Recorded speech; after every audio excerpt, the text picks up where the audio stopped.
Dhe në këtë rast. Normal, ajo është minimumi i mundshëm i të kuptuarit të demokracisë.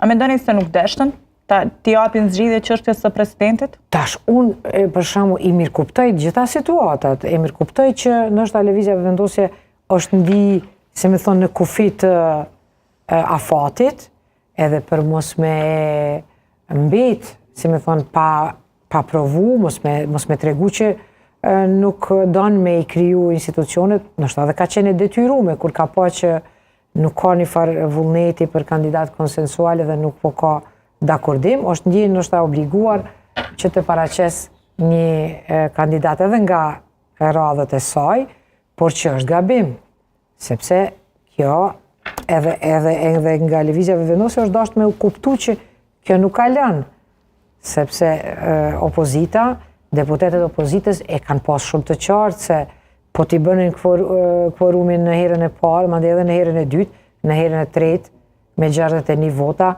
do të mund të kalonte. Dhe çka do të kishim? Do të kishim gjitha pushtetet nga një subjekt, edhe fuqi shumë të madhe, jo proporcionale në një mënyrë edhe me votat, sepse votat ishin për 51%, jo për 80%.